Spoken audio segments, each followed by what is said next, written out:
Now to the political story that everybody has been buzzing about today. The prominent Hillary Clinton fundraiser and big-time Democrat who came out for John McCain. And it's not just that she is switching sides, it's what she says about Barack Obama. She calls him elitist. That word a bit surprising for someone who's married to a billionaire. So let's ask her about it. Joining me live now, Lady Lynn Forrester de Rothschild. Lady de Rothschild, is it okay if I call you Lynn?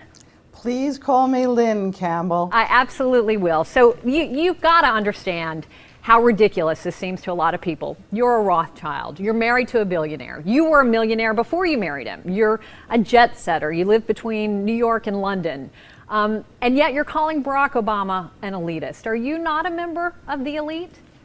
Let me tell you what informs my support of John McCain. I grew up in a middle-class town in New Jersey. My father worked 2 jobs to put 4 children through college, law school, and medical school. We were taught that we were blessed by God to live in the greatest country in the world. And if we worked hard, we could have anything. And the truth is, I have it.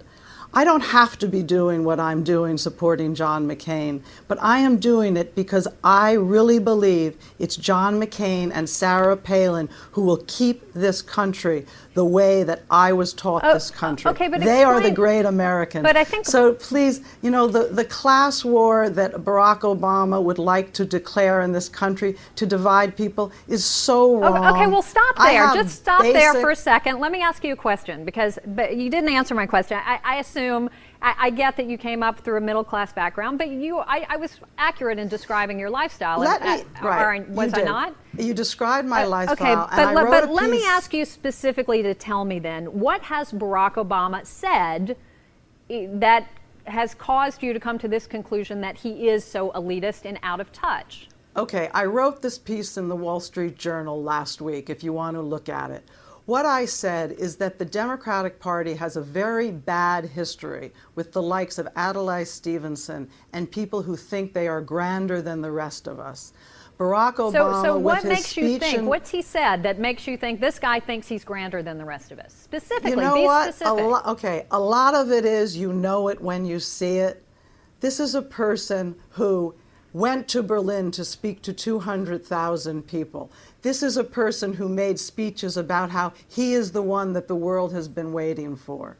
He came into this campaign talking about audacity. Where I come from, audacity is not a good thing. It's modesty and simplicity and being in politics to help people, not to advance yourself. That's why I admire John McCain. What I said in my piece... Let me ask you about the issues here, because if you look at the major issues in this election, the war in Iraq and the economy, and what everybody in all the polls says are the most important issues in this race. Hillary Clinton, the candidate you supported and you worked hard for, she could not be any more different than John McCain on these issues, but her positions are nearly identical to Barack Obama. So it sounds like the issues aren't important to you, aren't what you're voting for. You're voting on personality, right? Campbell, no, you are so wrong. First of all, Hillary Clinton is not in this race. So let's talk about John McCain and Barack Obama. But the whole point of you being here, Len, let's be honest, is that you were one of Hillary Clinton's biggest supporters and biggest fundraisers. So you making a switch is what's making news. Anybody else making a switch wouldn't make news. So I'm trying to get at what it is about Hillary Clinton and Barack Obama, who are identical on all the positions.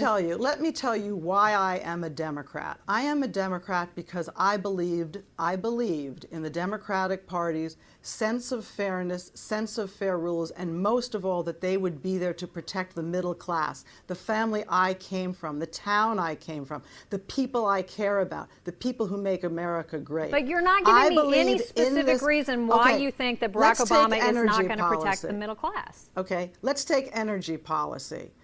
George Bush put forward an energy bill that gave billions of dollars to big oil. Who voted for that? Barack Obama voted for it with President Bush. John McCain voted against it because he said he will not put government subsidies into big corporate hands, okay? Let's look at earmarks. Let's look at the way Barack Obama went to the Senate and earmarked over $830 million to special interests, including the bridge to nowhere, including $1 million to the employer of his wife, okay?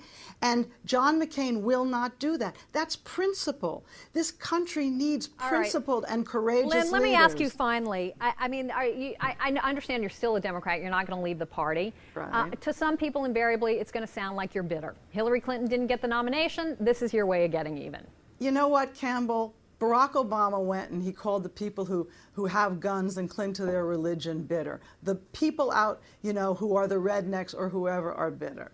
If bitter is the easiest way for you to rationalize that I truly, with all my heart, believe that John McCain will be a great president, then call me bitter.